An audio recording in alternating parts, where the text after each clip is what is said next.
कुंज बिहारी जय राधा माधवा कुंज बिहारी जय गोपी जनवल्लभा गिरिवरधारी जय गोपी जनवल्लभा गिरिवरधारी यशोदानन्दना व्रज जनरञ्जना यशोदानन्दना व्रज जनरञ्जना यशोदानन्दन व्रज जनरञ्जना यशोदानन्दन व्रज जनरञ्जना यमुनातीरावनचारि यमुनातीरावनचारि जय राधा माधवा कुंज बिहारी जय राधा माधवा कुंज बिहारी जय गोपी जनवल्लभा गिरिवरधारी जय गोपी जनवल्लभा गिरिवरधारी यशोदानन्दन व्रज जनरञ्जना यशोदानन्दन व्रज जनरञ्जना यशोदानन्दन व्रज जनरञ्जना यमुनातीरावनचारि यमुनातीरावनचारि जय राधा माधवा कुंज बिहारी जय राधा माधवा कुंज बिहारी जय राधा माधवा कुंज बिहारी हरे कृष्णा कृष्ण कृष्ण हरे हरे हरे रामा राम राम हरे हरे निताय गौर हरि बोल निताय गौर हरि बोल। श्री श्री नरसिम्हदेव भगवान की जय, गौर निताय की जय, श्री श्री राधा माधव की जय, श्रील प्रभुपाद की जय, श्रील गुरुदेव की जय, अनंत कोटि वैष्णव वृंद की जय। जय गौर प्रेमानंदे हरि हरि बोल। ഹരേ കൃഷ്ണ. എല്ലാ ഭക്തർക്കും ഒരിക്കൽ കൂടി പ്രണാമം. അപ്പൊ ഇന്ന് നരസിംഹ ജയന്തിയാണ്. ഏറ്റവും നമ്മുടെ ഭക്തരുടെ കൃഷ്ണാവബോധ ഭക്തരുടെ ഏറ്റവും ഒരു വലിയ ഫെസ്റ്റിവൽ തന്നെയാണ് നരസിംഹ ജയന്തി, നരസിംഹ അവതാരം. തവ കര കമല വരേ നഖാം അദ്ഭുത ശൃംഖാ ദാളിതാ ഹിരണ്യകശിപോ തനുപിംഗാ കേശവധൃത്യാ നരഹരിരൂപാ जय जगदीश हरे जय जगदीश हरे जय जगदीश हरे। ശ്രീ ശ്രീ നരസിംഹദേവ് ഭഗവാൻ की जय। ഹരേ കൃഷ്ണ. തുടങ്ങാനോ പ്രഭു? തുടങ്ങാം മാതാജി. ഹരേ കൃഷ്ണ. അപ്പൊ നമ്മള് നരസിംഹ അവതാരം പറയുകയാണ്. അതായത് എങ്ങനെയാണ് ഒരു ഭക്തന്റെ നാവിൽ കൂടി, അതായത് ഭക്തന്റെ വാക്കുകളിൽ കൂടി ഭഗവാൻ എങ്ങനെ ആവിർഭവിക്കുന്നു, അതാണ്. അപ്പൊ നിങ്ങൾക്ക് എല്ലാവർക്കും അറിയാവുന്ന കഥകളാണ്. ഹിരണ്യകശിപു, ഹിരണ്യാക്ഷൻ, അവരുടെ ആവിർഭാവം ഈ ഭൗതിക ലോകത്ത്, അവര് വന്നതിന്റെ കാരണം അറിയാമല്ലോ. അതായത് വിഷ്ണു ഭഗവാന്റെ വൈകുണ്ഠ ലോകത്ത് ഭഗവാനെ സേവിച്ചവരാണ്. അപ്പം ഭഗവാനെ സേവിക്കുമ്പോഴും അതൊക്കെ നമ്മൾ ഓരോ പാഠങ്ങളുണ്ട് ഓരോ കാര്യങ്ങളിൻ്റെയും പിന്നില്. അപ്പം ഭഗവാനെ സേവിച്ചുകൊണ്ടിരിക്കുമ്പോഴും നമ്മൾ ഭക്തന്മാരെ നിന്ദിക്കുക, അല്ലെങ്കിൽ ഭക്തന്മാരോട് അവജ്ഞയോടുകൂടി കാണുക, അല്ലെങ്കിൽ അവരെ ചോദ്യം ചെയ്യുക, ഇതൊന്നും നമുക്ക് പറ്റിയതല്ല. അപ്പം മഹാവിഷ്ണുവിൻ്റെ അടുത്ത് എല്ലാം ഭഗവാന്റെ അറേഞ്ച്മെന്റ് ആണ്. എന്നാലും നമ്മളെ സാധാരണ ജനങ്ങളിൽ ഒരു പാഠം പഠിപ്പിക്കണം, അതാണ് ഭഗവാന്റെ ലക്ഷ്യം. അപ്പോൾ ഭഗവാൻ വിഷ്ണുവിനെ കാണാനായിട്ട് സനൽകുമാരാദികൾ, സനന്ദ, സനാതന, സനക, ഇങ്ങനെ 4 എന്താ പറയാ ഭക്തന്മാര്. അവര് കുട്ടികളാണ്, വേദങ്ങളെ റെപ്രസെന്റ് ചെയ്യുന്നവരാണ്, ജ്ഞാനികളാണ്, ബ്രഹ്മവാദികളാണ്. അപ്പൊ അവരൊരിക്കൽ വൈകുണ്ഠത്തിൽ ഭഗവാനെ കാണാൻ ചെല്ലുമ്പോഴ് അവിടെ 2 പേരുണ്ടായിരുന്നു, ജയവിജയന്മാര്. അവര് ഈ സനൽകുമാരന്മാര് അവരുടെ പൊസിഷൻ എന്താണെന്നറിയാതെ, ഭഗവാനെ മനസ്സിലാക്കുന്ന ഒരാള് ഭക്തന്മാരെ മനസ്സിലാക്കിയിരിക്കണം. അപ്പൊ നമ്മൾ ഭക്തൻ ആരാണ്, ഭഗവാൻ എന്താണ്, ഭക്തി എന്താണ്, അപ്പൊ ഇതൊക്കെ ബാലപാഠം തന്നെയാണ്. നമ്മൾ ഭക്തിയുടെ മാർഗത്തിലേക്ക് വരുമ്പോൾ മനസ്സിലാക്കേണ്ട കാര്യങ്ങളാണ് ഇതെല്ലാം. അപ്പം ഭഗവാനെ മനസ്സിലാക്കുന്ന അല്ലെങ്കിൽ ഭഗവാനെ ആരാധിക്കുന്ന ഒരാള് ഭക്തന്മാര് ആരാണെന്ന്, അവരുടെ പൊസിഷൻ എന്താണെന്നൊക്കെ നമ്മൾ മനസ്സിലാക്കിയിരിക്കണം. അപ്പൊ ഈ 4 കുമാരന്മാര് കൊച്ചു കുട്ടികളെ പോലെയാണ്. അവര് തീരെ ചെറിയ കുട്ടികളുടെ ഭാവത്തിൽ, കാരണം ബ്രഹ്മാവ് സൃഷ്ടിച്ചതാണെങ്കിലും അവർക്ക് എന്താ പറയാ പ്രജാസൃഷ്ടിയൊന്നും നടത്തണ്ട, അവര് എന്നും കുമാരന്മാരായിരിക്കാൻ വേണ്ടിയാണ്. അതുകൊണ്ടാണ് അവരെ സനൽകുമാരന്മാർ, സനകാദികൾ എന്നൊക്കെ അറിയപ്പെടും. അപ്പം വേദങ്ങളുടെ പൊരുളാണ് അവരിൽ മുഴുവൻ.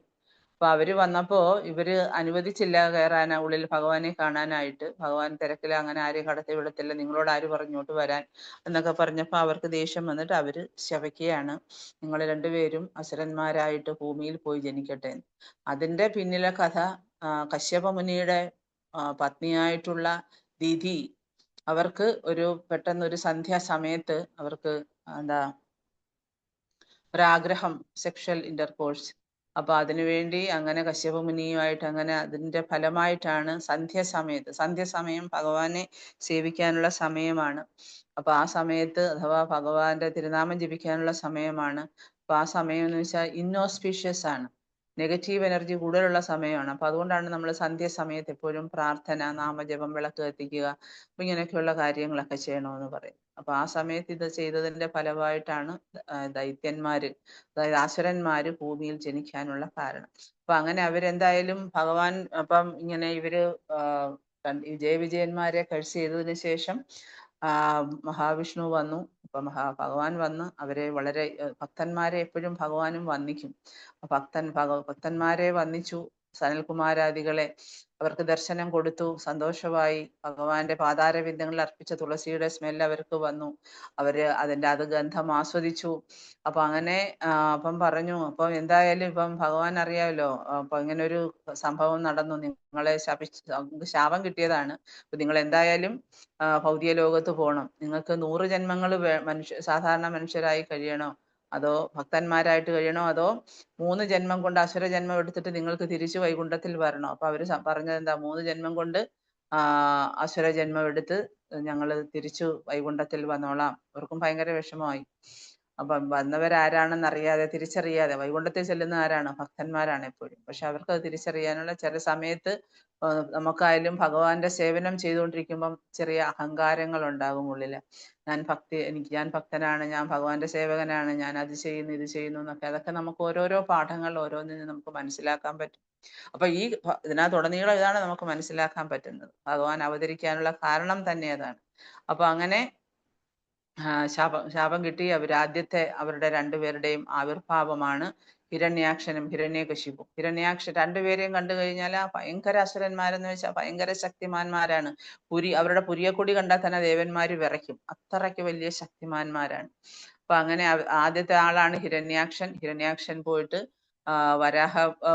ഭൂമിയെ എടുത്തിട്ട് രസാതലത്തിൽ കൊണ്ട് ഒളിപ്പിച്ചു വെച്ചു. പിന്നെ അവിടുന്ന് വരാഹമൂർത്തി വരേണ്ടി വന്നു. അവിടുന്ന് ഭൂമിയെ തേറ്റ കൊണ്ട് ഉയർത്തി കൊണ്ട് യഥാസ്ഥാനത്ത് സ്ഥാപിച്ചു. അങ്ങനെ ഹിരണ്യാക്ഷനും വരാഹമൂർത്തിയും കൂടി യുദ്ധം നടന്നു. വരാഹമൂർത്തി ഹിരണ്യാക്ഷനെ വധിച്ചു. ഹിരണ്യാക്ഷ സഹോദരനാണ്.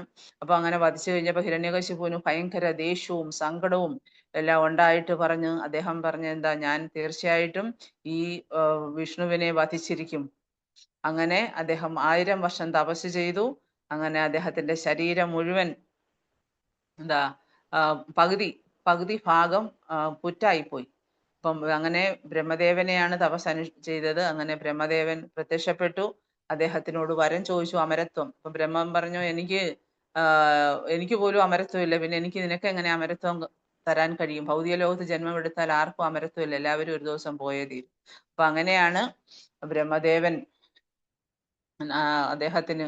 അദ്ദേഹത്തിന് കുറെ കണ്ടീഷൻസ്, എനിക്ക് എന്താ പറയാ, എന്നെ ആരും കൊല്ലാൻ പാടില്ല, ഭൂമിയിൽ വെച്ച്. അപ്പൊ നിങ്ങൾക്ക് അതൊക്കെ അറിയാം, നമ്മൾ അത് ഒരുപാട് വിശദീകരിക്കേണ്ട ആവശ്യമില്ല. ഭൂമിയിൽ വെച്ചും പിന്നെ അതുപോലെ ആകാശത്ത് വെച്ചും ഒന്നും എന്നെ വധിക്കരുത്, പിന്നെ അതുപോലെ തന്നെ പകലും രാത്രിയിലും വധിക്കാൻ പാടില്ല, അങ്ങനെയൊക്കെ കുറെ കണ്ടീഷൻസ് ഒക്കെ ആയി. അതെല്ലാം ബ്രഹ്മദേവൻ അനുവദിച്ചു കൊടുത്തു. അദ്ദേഹത്തിന് വരം ലഭിച്ചു. ഭയങ്കര അഹങ്കാരിയായി. എന്നിട്ട് എന്താ, ഇനി വിഷ്ണുവിന്റെ നാമം ഇവിടെ ഉച്ചരിക്കാൻ പാടില്ല, ഇനി ഹിരണ്യായ നമഃ എല്ലാവരും അതാണ് ഉച്ചരിക്കേണ്ടത്.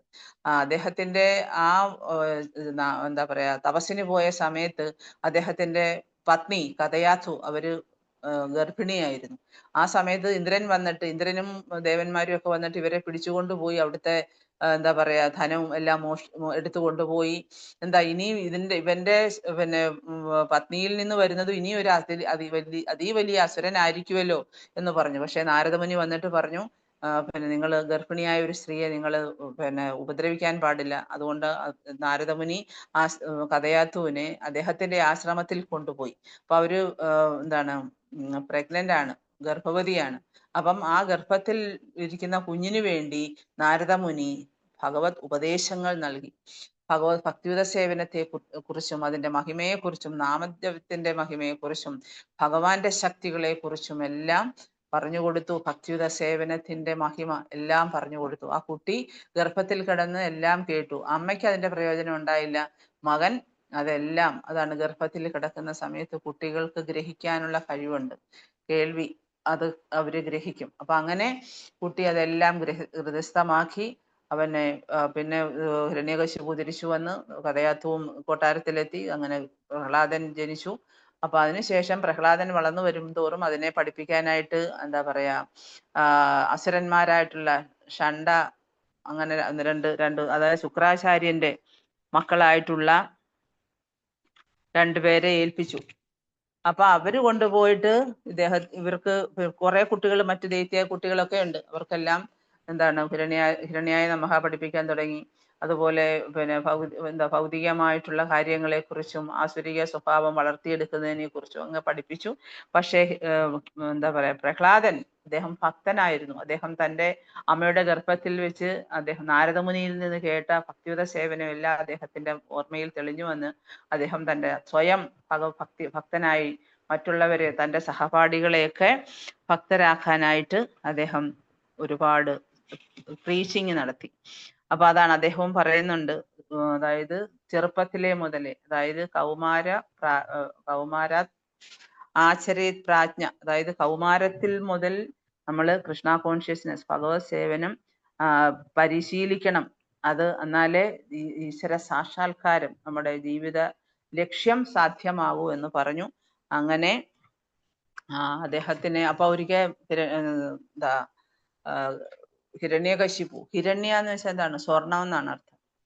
പിന്നെ കശിപു എന്ന് വെച്ചാൽ എന്താ, അതായത് സോഫ്റ്റ് ബെഡ്, അതായത് മൃദുലമായ ബെഡിൽ കിടന്നുറങ്ങുക, അതാണ് അദ്ദേഹത്തിന്റെ ജോലി. പിന്നെ സ്വർണം. അപ്പൊ ഈ രണ്ട് വാക്കുകളോട് ചേർന്നാണ് ഹിരണ്യകശിപു എന്ന വാക്കുണ്ടായത്. അപ്പോ ഭഗവാൻ ആരാണ്, ഭഗവാനും ഒരു ജീവാത്മാവും തമ്മിലുള്ള ബന്ധം എന്താണ്? അപ്പൊ നമ്മളൊരു മനുഷ്യ രൂപം ഭൗതിക ലോകത്ത് കിട്ടിക്കഴിഞ്ഞാൽ അവൻ എന്താണ് മനസ്സിലാക്കേണ്ടത് ഈശ്വരനെ കുറിച്ച്, ഈ ഭൗതിക ലോകത്ത് നിന്ന് എന്താണ് പഠിക്കേണ്ടത്, അതേപോലെ ഭഗവാന് വേണ്ടി എങ്ങനെയാണ് സേവനം അനുഷ്ഠിക്കേണ്ടത്, ഇതെല്ലാം പ്രഹ്ലാദ മഹാരാജാവ് തന്റെ സഹപാഠികളെയൊക്കെ പഠിപ്പിച്ചു. അപ്പൊ ഒരിക്കൽ ഹിരണ്യകശിപു വന്ന് സിംഹാസനത്തിൽ ഇരുന്നിട്ട് പ്രഹ്ലാദനെ മടിയിൽ ഇരുത്തിയിട്ട് ചോദിച്ചു, പ്രഹ്ലാദ, നീ ഇത്രയും നാൾ എന്താ പഠിച്ചത്? അദ്ദേഹം പറഞ്ഞ എന്താണ്? ഞാൻ ഇത്രയും നാൾ മനസ്സിലാക്കിയത് മഹാവിഷ്ണുവാണ് എല്ലാത്തിന്റെയും ആധാരം.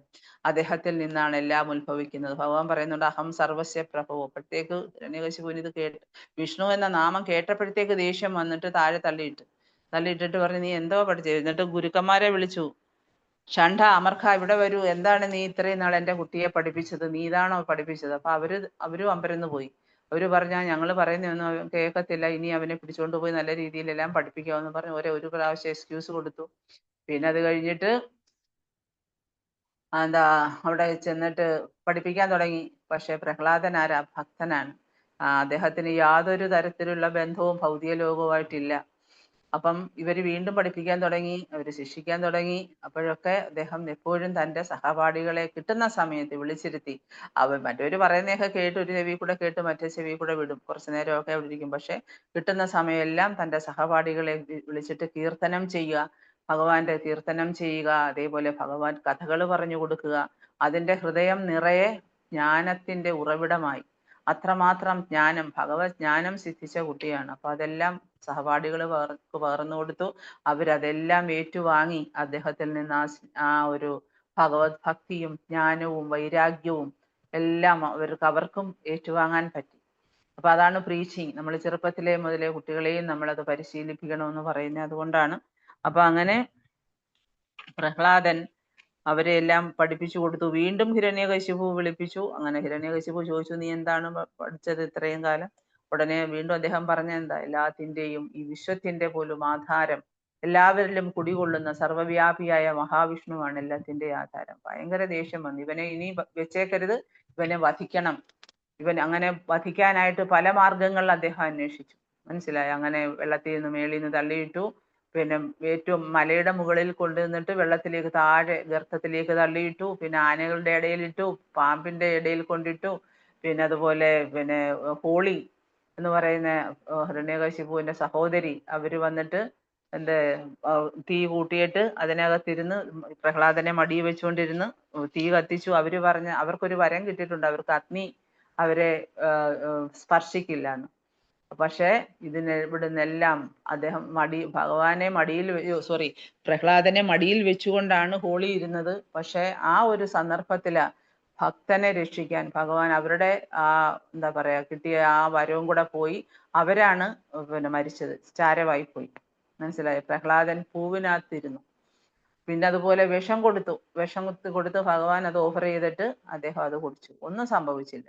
അങ്ങനെ പല പല മാർഗങ്ങൾ, അതും വളരെ ക്രൂരമായിട്ടുള്ള, വളരെ എന്താ പറയാ ആരും ചെയ്യാത്ത ഒരു സ്വന്തം കുഞ്ഞിനോട് 5-6 വയസ്സേ ഉള്ളൂ, ആ കുഞ്ഞിന് ഇത്രയും പീഡനങ്ങൾ ഏൽപ്പിച്ചു. സ്വന്തം പിതാവ്, ആസുരിക പിതാവ്. അതാണ് അസുരന്മാരുടെ സ്വഭാവം. അതാണ് തിരിച്ചറിവില്ല. അവരുടെ സ്വാർത്ഥ താല്പര്യങ്ങൾക്ക് വേണ്ടി അവര് മക്കളെ ആയാലും ആരെ ആയാലും ശരി അവര് വധിച്ചിരിക്കും.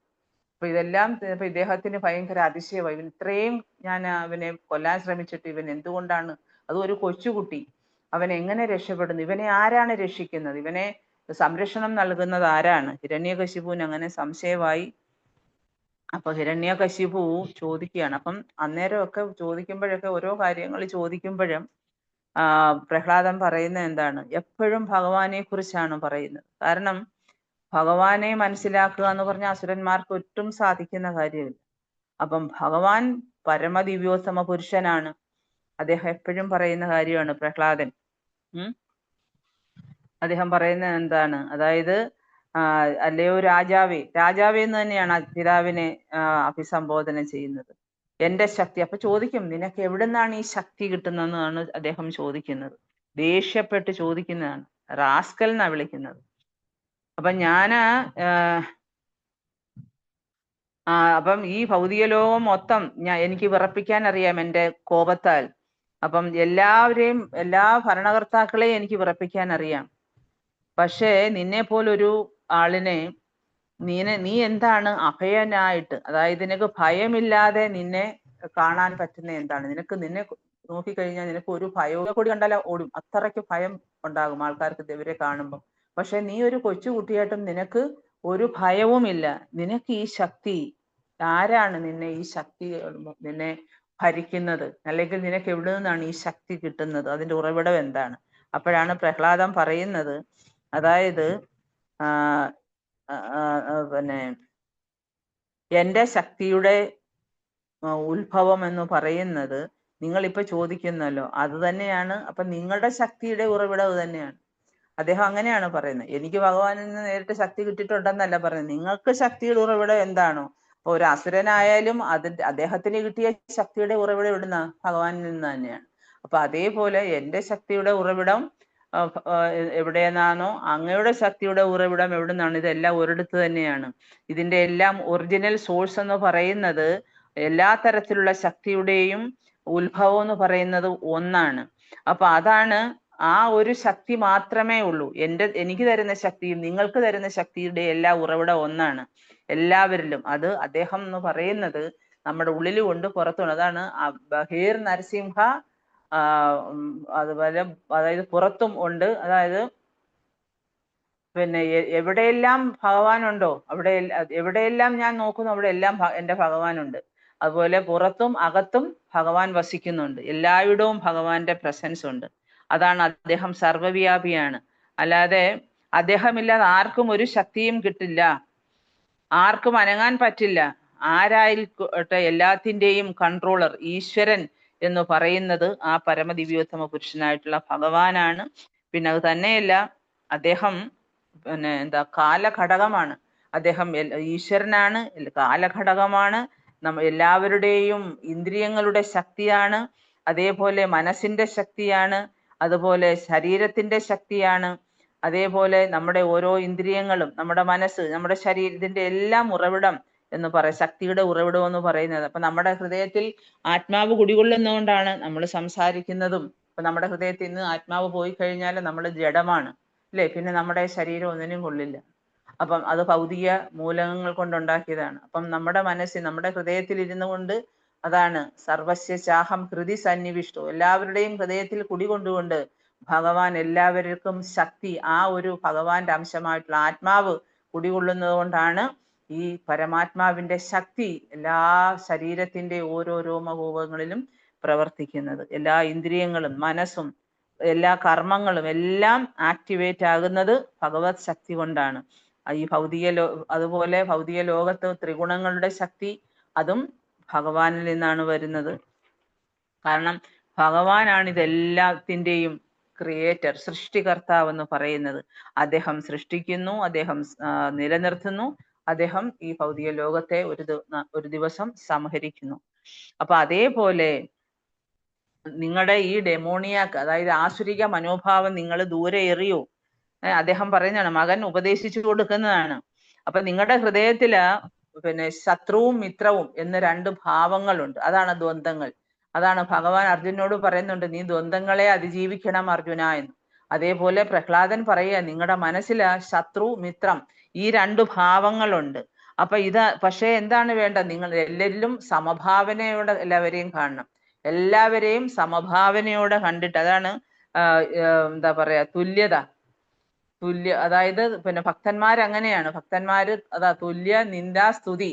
ഇപ്പം പിന്നെ നിന്ദിച്ചാലും സ്തുതിച്ചാലും ഭക്തന്മാർ അത് ഒരേപോലെയാണ് എടുക്കുന്നത്. ഇപ്പൊ ഇത്രയും അദ്ദേഹത്തെ വധിക്കാനും ഇത്രയും മാത്രം ആക്രോശങ്ങളും ഒക്കെ ഏറ്റിട്ടും പ്രഹ്ലാദൻ എന്താണ്, അദ്ദേഹം സ്ഥിതപ്രജ്ഞനായിട്ട് നിൽക്കുകയാണ്. അതാണ് സ്ഥിതപ്രജ്ഞനായിട്ട് അദ്ദേഹം നിൽക്കുകയാണ്. എന്നിട്ട് അദ്ദേഹം പറഞ്ഞു കൊടുക്കുകയാണ്, എല്ലാവരിലും സമഭാവനയോടെ എല്ലാരെയും കാണുക.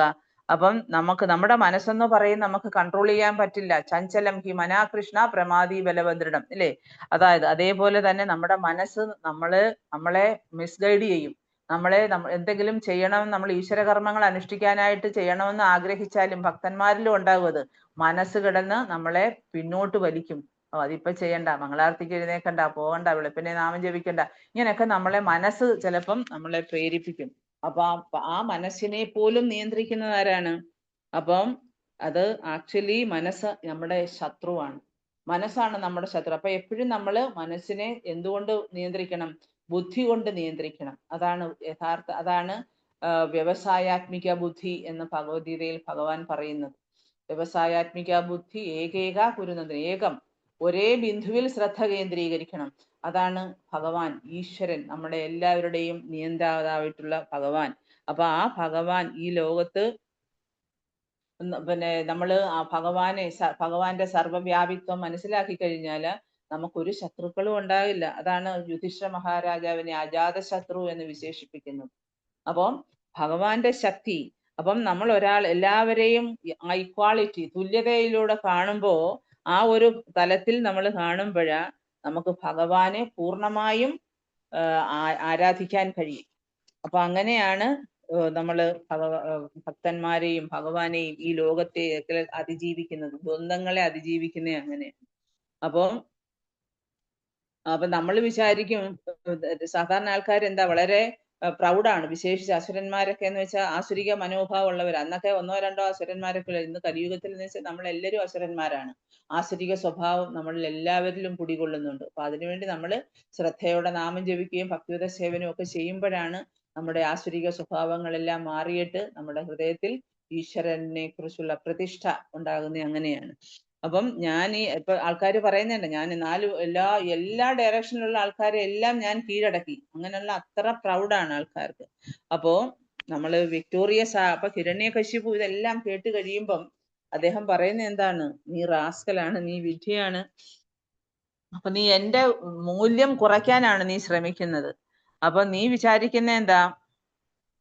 പിന്നെ അതായത് ഇന്ദ്രിയങ്ങളെ നിയന്ത്രിക്കുന്നതിലാ നീ എന്നെക്കാട്ടിൽ മിടുക്കനാണെന്ന് നീ വിചാരിക്കുകയാണ്. ഇത് എന്ന് വെച്ചാൽ എന്തുവാ നമ്മൾ പറയുന്നില്ല, അതീവ ഓവർ ഇന്റലിജൻസ്, അതിനാണ് പറയുന്നത്. അപ്പൊ ഇത് നിനക്കുള്ളതെന്ന് പറയുന്നത് ഓവർ ഇന്റലിജന്റ് ആണ്. ഞാൻ മനസ്സിലാക്കുന്നത് നീ എന്റെ കൈകൊണ്ട് മരിക്കണം, അതാണ് എന്റെ ആഗ്രഹം. നീ എന്റെ കൈകൊണ്ട് മരിക്കണമെന്നാണ് എന്റെ ആഗ്രഹം. അപ്പൊ അതുകൊണ്ട് നീ ഈ അനാവശ്യമായിട്ടുള്ള സംസാരമൊക്കെ ഒഴിഞ്ഞിട്ട് നീ തയ്യാറായിക്കോളൂ, നീ സ്വയം മരിക്കാനായിട്ട്, എന്റെ കൈകൊണ്ട് മരിക്കാനായിട്ട് നീ തയ്യാറായിക്കോ. നീ നിർഭാഗ്യവാനാണ്. നീ എപ്പോഴും അതായത് സുപ്രീം ബീയിങ്ങിനെ കുറിച്ച് നീ പറയുന്നു, എന്നെ കുറിച്ച് ഞാനല്ലാതെ വേറെ ആരാണ് ഇവിടെ സുപ്രീം ആയിട്ടുള്ളത്? ഞാനാണ് ഏറ്റവും സുപ്രീം, അതാണ് പറയുന്നത്. അപ്പൊ എന്നിൽ ഉപരിയായിട്ട് വേറെ ഒരു സുപ്രീമും ഈ ലോകത്തില്ല. ഞാനാണ്, വേറെ ആരാണ് എന്നെ കവിഞ്ഞുള്ള പിന്നെ നിയന്താവ് ആരാണ്? ഞാൻ തന്നെയാണ് ഈശ്വരൻ, ഞാനാണ് നിയന്താവ്. അതുകൊണ്ട് അതുപോലെ തന്നെ ആരാണ് ഈ ലോകം മുഴുവൻ വ്യാപിച്ചു നിൽക്കുന്നത്? കാരണം എന്റെ നാമമാണല്ലോ ലോകം മുഴുവൻ ജപിക്കുന്നത്. അപ്പൊ നീ പറയുന്ന ഈ ആള്, അതായത് ലോകം മുഴുവൻ വ്യാപിച്ചു നിൽക്കുന്നു, എന്റെ മനസ്സിലുണ്ട്, നിന്റെ മനസ്സിലുണ്ട്, എനിക്ക് ശക്തി തരുന്നു എന്നൊക്കെ, കൺട്രോൾഡ് ആണെന്നൊക്കെ നീ പറയുന്നല്ലോ, എവിടെയാണ് അവൻ? അതാണ് ചോദിക്കുന്നത്. നീ പറയുന്നു അവൻ എല്ലായിടവും ഉണ്ടെന്ന്. അപ്പൊ പക്ഷെ എന്തുകൊണ്ടാണ്? അപ്പൊ ഇദ്ദേഹത്തിന് ഭയങ്കര ദേഷ്യം വന്നിട്ട് ഈ സിംഹാസനത്തിൽ നിന്നൊക്കെ ചാടി ഇറങ്ങി വാളുമൊക്കെ എടുത്തുകൊണ്ട് വന്ന് നിൽക്കുകയാണ് പ്രഹ്ലാദന്റെ മുന്നില്. അപ്പോഴാണ് പ്രഹ്ലാദൻ, നിനക്ക് ആരാ ശക്തി തരുന്നേ? ആരാ നിന്നെ നിയന്ത്രിക്കുന്നത്? ഞാനാണ് എല്ലാം നിയന്താവെന്നെല്ലാം പറഞ്ഞേച്ച് എന്തുകൊണ്ടാ പിന്നെ നീ പറയുന്നല്ലോ സർവ്വവ്യാപിയാണ്, എന്നിട്ട് എന്തുകൊണ്ടാണ് നിനക്ക് എനിക്ക് ഇവിടെ പ്രസന്റ് ആവാത്ത എന്താ നിന്റെ ഈ ശക്തിമാൻ എന്നാണ് ചോദിക്കുന്നത്. അപ്പൊ അങ്ങനെ കുറെ നോൺസെൻസ് എന്നിട്ട് പറയുന്നത് എന്താ? നീ കുറെ നോൺസെൻസ് ആണ് സംസാരിക്കുന്നത്. പിന്നെ ഞാൻ നിന്റെ ശരീരം ഇപ്പൊ തന്നെ നശിപ്പിക്കും. അപ്പൊ അത് നിന്റെ നീ ആരാധിക്കുന്ന ദൈവം നിന്നെ വന്ന് പ്രൊട്ടക്ട് ചെയ്യുവോ എന്ന് ഞാനൊന്ന് കാണട്ടെ, എനിക്കത് കാണണം എന്നാണ് പറയുന്നത്. അപ്പോ ഹിരണ്യകശിപു ഭയങ്കര ദേഷ്യം കൊണ്ട് കണ്ണുമൊക്കെ ചുമന്ന്, അപ്പൊ അദ്ദേഹം വിചാരിക്കുന്ന എന്താ? എന്റെ ശരീരത്തിന്റെ ശക്തി. അപ്പൊ അങ്ങനെ ആ ശക്തി കൊണ്ടാണ്, അതാണ് ശാരീരികമായ ശക്തിയും ബലവും കൊണ്ട് ഭക്തനായിട്ടുള്ള പ്രഹ്ലാദനെ കീഴടക്കാൻ ശ്രമിക്കുകയാണ്. അദ്ദേഹത്തിന്റെ എന്താ പറയാ ഈ പീഡനം, അതുപോലെ തന്നെ അദ്ദേഹത്തിന്റെ ക്രൂരമായ വാക്കുകള്.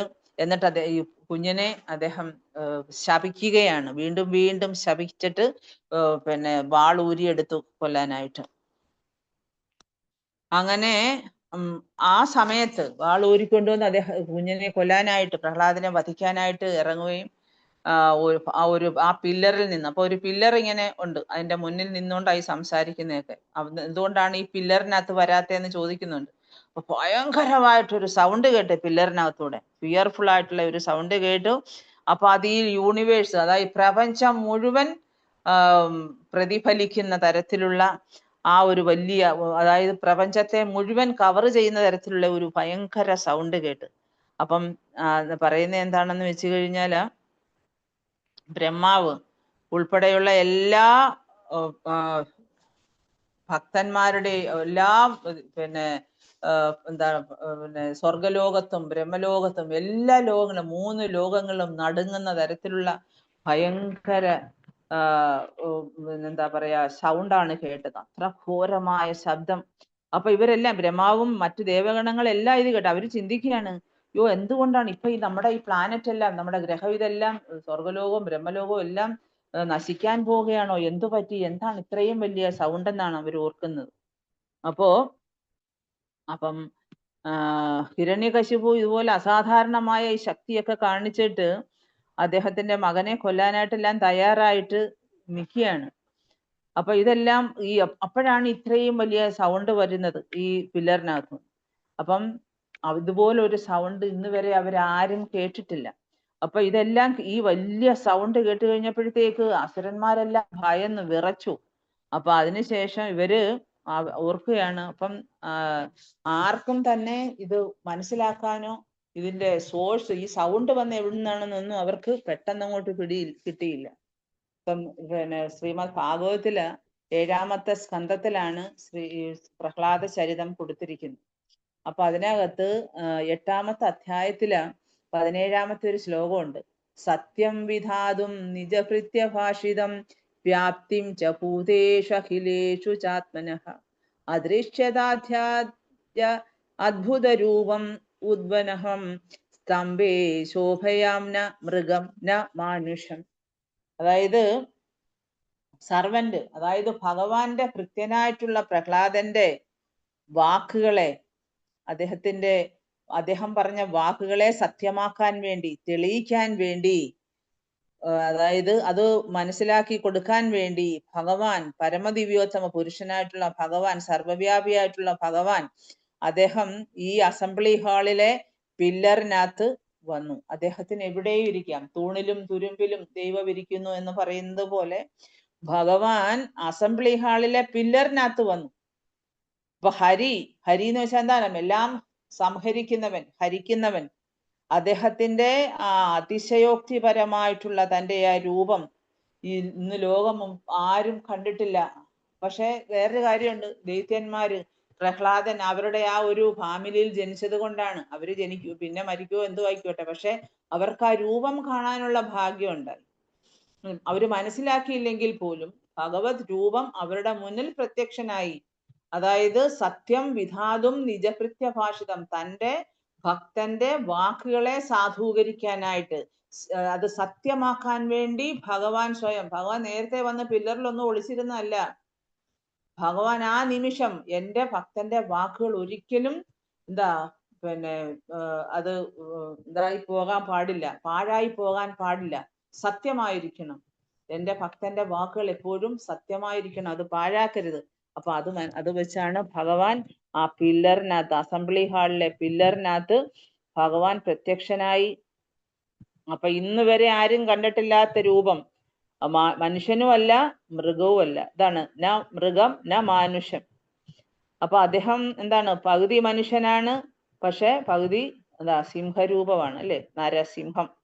അപ്പൊ അങ്ങനെ ഭഗവാൻ തന്റെ അതിശയോക്തിപരമായിട്ടുള്ള തന്റെ ആ രൂപത്തിൽ അസംബ്ലി ഹാളിൽ പ്രത്യക്ഷപ്പെട്ടു. അപ്പം ഹിരണ്യകശിപു ചോദിച്ചല്ലോ പ്രഹ്ലാദനോട്, എവിടെ നിന്റെ ദൈവം? അവൻ ഈ പില്ലറിനകത്ത് പ്രത്യക്ഷനാകുവോ? അപ്പം പ്രഹ്ലാദൻ പറഞ്ഞ എന്താണ്? അദ്ദേഹം ഭയമില്ലാതാണ് പറഞ്ഞത്. ഭയലേശമെന്നെ അദ്ദേഹം പറഞ്ഞത് ഉണ്ട്, തീർച്ചയായും ഉണ്ട്, അദ്ദേഹം എല്ലായിടവും പ്രത്യക്ഷനാണ്. അപ്പൊ അങ്ങനെ ഹിരണ്യകശിപുവിനെ മനസ്സിലാക്കാൻ വേണ്ടി പ്രഹ്ലാദ മഹാരാജാവ് പറഞ്ഞു കൊടുത്തതാണ്. അതിനെ സത്യമാക്കാൻ വേണ്ടിയാണ് ഭഗവാൻ ഈ പില്ലറിൽ അവതരിച്ചത്. അപ്പൊ ഹിരണ്യകശിപു 4 വശവും നോക്കുകയാണ്, ഇത് എവിടുന്നാണ് ഈ സൗണ്ട് വരുന്നെന്ന് നോക്കണ്ടേ. അപ്പൊ അങ്ങനെ 4 വശവും നോക്കുകയാണ്, എവിടുന്നായിരുന്നു ഈ സൗണ്ട്. അപ്പോഴാണ് അദ്ദേഹം കണ്ടത് ഈ ഭയങ്കര രൂപത്തെ, നരസിംഹ രൂപത്തെ കണ്ട്. അപ്പൊ അദ്ദേഹത്തിന് ഇത് ഒരു മനുഷ്യനാണോ അതോ ഇത് സിംഹമാണോ എന്ന് അദ്ദേഹത്തിന് വേർതിരിച്ചറിയാൻ കഴിഞ്ഞില്ല ഹിരണ്യകശിപുവിന്. അപ്പൊ അത് എവിടുന്നാ ഇറങ്ങി വന്നത്? ചാടി ഇറങ്ങി വരുവാണ്. അതായത് പില്ലറിനകത്ത് അത് വലിയ സ്തംഭമാണ്. അതാണ് സ്തംഭം പിളർക്കുന്ന ഹൂങ്കാര ഒരു ശബ്ദം നമ്മൾ കേട്ടിട്ടുണ്ടല്ലോ. അതായത് ആ സ്തംഭം പിളർന്നിട്ട് അതിശയകരമായിട്ടുള്ള ആ രൂപത്തെ ഹിരണ്യകശിപു കാണുകയാണ്. അപ്പൊ അന്നേരം അദ്ദേഹം ചിന്തിക്കുകയാണ്, അതായത് ഈ എന്താ പകുതി മനുഷ്യനും പകുതി മൃഗവുമായിട്ടുള്ള ഈ രൂപം, ഇത് ആരാണ്? ഇത് എന്ത് രൂപമാണ്? എന്ത് ജന്തുവാണ്? ഇങ്ങനാ ചിന്തിക്കുന്നത്. എന്ത് ജന്തുവാണെന്നാണ് ചിന്തിക്കുന്നത്. അപ്പോ എന്താ ഹിരണ്യകശിപു അദ്ദേഹത്തെ നോക്കി മനസ്സിലാക്കുകയാണ് ഭഗവാനെ. എന്താ അപ്പൊ ഹിരണ്യകശിപുവിന്റെ മുന്നിൽ പ്രത്യക്ഷപ്പെട്ട് നിൽക്കുകയാണ് നരസിംഹദേവൻ, ഭയങ്കര ക്രോധിതനായിട്ട്. അതാണ്, ഭക്തന്മാരെ ആര് നിന്ദിക്കുന്നു, ഭക്തന്മാരെ ആരുപദ്രവിക്കുന്നു, ഭഗവാൻ അത് സഹിക്കത്തില്ല. ഭഗവാനെ നേരിട്ട് ആരപരാധം ചെയ്താലും ഭഗവാൻ അത് സഹിക്കും. പക്ഷെ ഭക്തന്മാരെ ആരാണോ നിന്ദിക്കുന്നത്, ഭക്തന്മാരെ ആരാണോ ഉപദ്രവിക്കുന്നത്, ഭഗവാൻ അത് സഹിക്കത്തില്ല. അതിന്റെ ഒരു തെളിവാണിത്. അപ്പൊ ഇത്രയും ഒരു ഭക്തനായിട്ടുള്ള ആ പ്രഹ്ലാദൻ, ഒരു കുഞ്ഞ്, അതിനെ സ്വന്തം പിതാവ് അസുരനാണ്, എന്നാലും അത്രമാത്രം ഉപദ്രവിക്കുകയും അവജ്ഞയോടെ അതിനെ എത്രമാത്രം പീഡനങ്ങൾ കൊടുക്കുകയൊക്കെ ചെയ്തു. അത് സഹിക്കാൻ പറ്റില്ല. അത്രമാത്രം, അതാണ് ഉഗ്ര നരസിംഹമൂർത്തി. അദ്ദേഹത്തിന് അത്രമാത്രം ദേഷ്യം, കോപം ഉണ്ടായത് അതുകൊണ്ടാണ്. അപ്പൊ അദ്ദേഹത്തിന്റെ മുന്നിൽ ഇങ്ങനെ നിൽക്കുകയാണ് ഭഗവാൻ. മനസ്സിൽ സങ്കല്പിച്ചോളൂ എല്ലാവരും. അപ്പം അദ്ദേഹത്തിന്റെ കണ്ണുകൾ എന്ന് പറയുന്നത്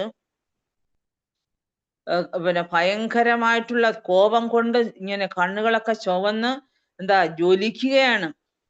അതെന്ന് വെച്ച് കഴിഞ്ഞാൽ ഇങ്ങനെ തിളയ്ക്കുന്ന സ്വർണം തിളയ്ക്കുമ്പോ ഭയങ്കര ചുമപ്പ് കളറാണ്. അപ്പൊ അതേ നിറമാണ് അദ്ദേഹത്തിന്റെ കണ്ണുകൾക്ക്. അതേപോലെ അത്രമാത്രം തിളങ്ങുകയാണ് ആ കണ്ണ്, കൃഷ്ണമണികള്. അതായത് അദ്ദേഹത്തിന്റെ ആ എന്താ ഭയാനകമായ ആ മുഖത്ത് ഇങ്ങനെ എന്താ പറയാ, ഇങ്ങനെ നിറഞ്ഞു നിൽക്കുകയാണ് കണ്ണുകള്. പിന്നെ അതേപോലെ തന്നെ ഭയങ്കര എന്തുവാ കൂർത്ത പല്ലുകള്. പിന്നെ അതേപോലെ നാവ് വെളിയിലോട്ട് ഇട്ടുകൊണ്ടിരിക്കുകയാണ്. അതെന്ന് വെച്ച് കഴിഞ്ഞാൽ കണ്ടു കഴിഞ്ഞാല് വാള് പോലെയാണ്. വാള് പോലെ ഷാർപ്പായിട്ടുള്ള നാവ്. അദ്ദേഹത്തിന്റെ ഈ ചെവികളാണെങ്കിൽ ഇങ്ങനെ ശക്തമായിട്ട് ഇങ്ങനെ അനങ്ങാതെ ഇങ്ങനെ വലിയ 2 ചെവികള്. പിന്നെ അതേപോലെ അദ്ദേഹത്തിന്റെ മൂക്ക് ഭയങ്കര, അതായത് ഭയങ്കര ഗ്യാപ്പുള്ള, ഭയങ്കര നാസിക എന്ന് പറയുന്ന തുറന്ന വലിയ നാസിക. അതേപോലെ എന്താ ഈ പർവ്വത ഗുഹകളുണ്ടല്ലോ, അതേപോലെ അദ്ദേഹത്തിന്റെ വായ്. പിന്നെ അതേപോലെ ഇതിങ്ങനെ രണ്ടും ഇങ്ങനെ തുറന്നിരിക്കുകയാണ്. 2 വായെന്ന് പറയുന്ന നല്ലതുപോലെ അങ്ങോട്ട് തുറന്നിട്ട് അദ്ദേഹത്തിന്റെ ആ ടീത്തൊക്കെ, പല്ലുകളൊക്കെ പുറത്തോട്ട് വന്നിട്ട് അത്രമാത്രം ഭയാനകമായ ഒരു രൂപമാണ്. അപ്പം അദ്ദേഹത്തിന്റെ ശരീരം എന്ന് വെച്ചാൽ ഭയങ്കര ഹ്യൂജ് ആയിട്ടുള്ള ശരീരമാണ്. അത് ആകാശത്ത് മുട്ടുമെന്ന് നമുക്ക് തോന്നും. അതേപോലെ കഴുത്തെന്ന് പറയുന്നത് വളരെ ഇടുങ്ങിയതും അതുപോലെ എന്താ പറയാ ഭയങ്കര കട്ടിയുള്ളതുമാണ്. പിന്നെ അതേപോലെ നെഞ്ഞെന്ന് പറയുന്നത്, അദ്ദേഹത്തിന്റെ നെഞ്ച് ഭയങ്കര വിരിഞ്ഞ മാറിടമാണ്. പിന്നെ അതേപോലെ അദ്ദേഹത്തിന്റെ വേസ്റ്റ് എന്ന് പറയുന്നത് വളരെ തിന്നാണ്. അതൊക്കെ സൗന്ദര്യത്തിന്റെ ലക്ഷണമാണ്. പക്ഷെ എന്നാലും അത് ഭയാനകമായ രൂപത്തിലാണ് ഇവിടെ കാണുന്നത്. അദ്ദേഹത്തിന്റെ മുടി എന്ന് പറയുന്നത് ശരീരം മുഴുവൻ എന്താണ്, ഇപ്പം എന്താ സിംഹത്തിന്റെ പറയത്തില്ല, അതിന്റെ രോമങ്ങള് അതേപോലെ ഭയങ്കര തിക്കായിട്ടുള്ള ആ രോമങ്ങള്. പിന്നെ അതേപോലെ എന്താണ്, ചന്ദ്രന്റെ കിരണങ്ങള് പോലെ വെളുത്ത നിറത്തിലുള്ള രോമങ്ങളായിരുന്നു. പിന്നെ അദ്ദേഹത്തിന്റെ കൈകളോ അത് അതായത് എന്താ ഈ ആർമിയിലെ പട്ടാളക്കാരുടെ കൈകൾക്ക് എന്ന് വെച്ചാൽ ഭയങ്കര, ഇപ്പം ക്ഷത്രിയര്, പട്ടാളക്കാർ, അവർക്കൊക്കെ എന്ന് വെച്ചാൽ ഭയങ്കര ശക്തമായ കൈകളാണ്. അതാണ് ശക്തിയാണ് അവരുടെ കൈകളിലാണ് ഇരിക്കുന്നത്. ഈ പട്ടാളക്കാരുടെ എന്ന് പറയുന്നത് പോലെ അത് സോൾജിയേഴ്സിന്റെ, അതായത് പട്ടാളക്കാരുടെ കൈകളെയാണ് അത് റിസംബിൾ ചെയ്യുന്നത്. പിന്നെ അതുപോലെ തന്നെ അദ്ദേഹം ഇതെല്ലാം ധാരാളം കൈകളുണ്ട്. ഈ കൈകളെല്ലാം ഇങ്ങനെ പല ഡയറക്ഷനിലായിട്ട് ഇങ്ങനെ വിരിഞ്ഞ് ഇരിക്കുകയാണ്. അതേപോലെ അതൊക്കെ ഒന്ന് കണ്ടു കഴിഞ്ഞാല് ഈ ഡീമൻസിനെ കൊല്ലാനും അതുപോലെ കൊള്ളക്കാരെയൊക്കെ വധിക്കാനും ഇങ്ങനെ നിരീശ്വരവാദികൾക്കൊക്കെ പിന്നെ കൊല്ലാൻ വേണ്ടിയുള്ള അദ്ദേഹത്തിന്റെ എല്ലാവിധ ആയുധങ്ങളും അദ്ദേഹത്തിന്റെ കൈകളിൽ നിറഞ്ഞിരിക്കുന്നു. എന്തൊക്കെയാണ്? ശംഖുണ്ട്, അതുപോലെ തന്നെ ചക്രമുണ്ട്, അതുപോലെ ഗദയുണ്ട്, പത്മമുണ്ട്. ഈ 3-4 കൈകളിലായിട്ട് ഈ വെപ്പൺസ് എല്ലാമായിട്ടാണ് അദ്ദേഹം പ്രത്യക്ഷപ്പെട്ടത്. അപ്പൊ ഹിരണ്യകശിപു പറയുകയാണ്, ഭഗവാൻ വിഷ്ണു ആണല്ലോ ഇത്. അപ്പൊ അദ്ദേഹത്തിന് ഭയങ്കര ശക്തിശാലിയാണ് അദ്ദേഹം. അപ്പൊ അദ്ദേഹം എന്നെ വധിക്കാൻ വേണ്ടി തന്നെ പ്ലാൻ ചെയ്ത് വന്നിരിക്കുകയാണ്. അപ്പം പക്ഷെ അദ്ദേഹത്തിന്റെ ഈ വിഷ്ണുവിന്റെ ശ്രമത്തിന് എന്താ ഫലം? കാരണം എന്നെ ആർക്കും കൊല്ലാൻ പറ്റത്തില്ലല്ലോ, ആരാ എന്നോട് യുദ്ധം ചെയ്യാൻ വരുന്നത്? അങ്ങനെ ചിന്തിച്ചുകൊണ്ട് അദ്ദേഹം തന്റെ ഗദ എടുത്തിട്ട് ഭഗവാനെ, അതായത് ഒരു എലിഫന്റിനെ പോലെ ആക്രമിക്കാൻ തുടങ്ങി. സിംഹത്തിനെ എലിഫന്റ് ആക്രമിക്കും, മനസ്സിലായോ? അപ്പൊ എന്ന് പറയുന്ന പോലെ ആന സിംഹത്തെ ആക്രമിക്കുന്നത് പോലെ അതേ മൂടോടുകൂടി ഹിരണ്യകശിപു ഭഗവാനെ ആക്രമിച്ചു. അങ്ങനെ യുദ്ധം നടന്നു. അപ്പൊ അതേപോലെ തന്നെ ഭഗവാനും, അപ്പം ഭഗവാൻ എന്ന് പറയുന്ന ഭയങ്കര എഫൾജൻസ് ആണ്. അപ്പം ഹിരണ്യകശിപുവിന് സ്വയം, അതായത് അത് അദ്ദേഹത്തിന്റെ ആ പവർ കൊണ്ട് അദ്ദേഹം ഭഗവാന്റെ അടുത്ത് നിന്ന് ഇൻവിസിബിൾ ആയി. അതായത് ഭഗവാന്റെ മുന്നിൽ പ്രത്യക്ഷനാകാതെ അവിടെ ഇവിടെയൊക്കെ അദ്ദേഹത്തിനും ശക്തിയുണ്ടല്ലോ, ആസുരിക ശക്തിയൊക്കെ ഉള്ള ആളാണ്, മിസ്റ്റേക്ക് പവർ ഒക്കെ ഉള്ളതാണ്. അപ്പൊ ഇതൊക്കെ എന്ന് വെച്ചാൽ ആക്ച്വലി ഭഗവാനെ സംബന്ധിച്ചിടത്തോളം ഇതൊന്നും വലിയ കാര്യമൊന്നുമല്ല. ഭഗവാൻ ഇതിൽ വലിയ, പക്ഷെ ഹിരണ്യകശിപു വിചാരിച്ച് എന്റെ ശക്തി കൊണ്ട് എനിക്ക് ഇദ്ദേഹത്തെ വധിക്കാൻ പറ്റും, വിഷ്ണു ആണെന്ന് മനസ്സിലായി, തീർച്ചയായിട്ടും എനിക്ക് വധിക്കാൻ പറ്റുമല്ലോ എന്നൊക്കെ അദ്ദേഹം ആഗ്രഹിച്ചു വിചാരിച്ചിരിക്കുകയാണ്. അപ്പം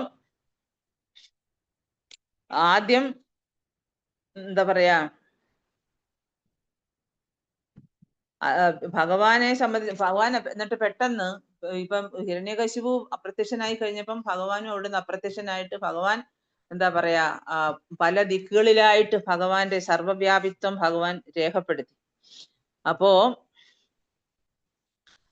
അതായത് ഭഗവാന്റെ എഫൾജൻസ്, ഇപ്പം ഹിരണ്യകശിപു അദ്ദേഹത്തിന്റെ മിസ്റ്റിക് പവർ കൊണ്ട് ഭഗവാന്റെ മുന്നിൽ പ്രത്യക്ഷനായില്ലെങ്കിലും ഭഗവാന്റെ എഫൾജൻസ് കൊണ്ട് ഹിരണ്യകശിപുവിനെ കണ്ടുപിടിക്കാൻ പറ്റി. കാരണം എന്താണ്?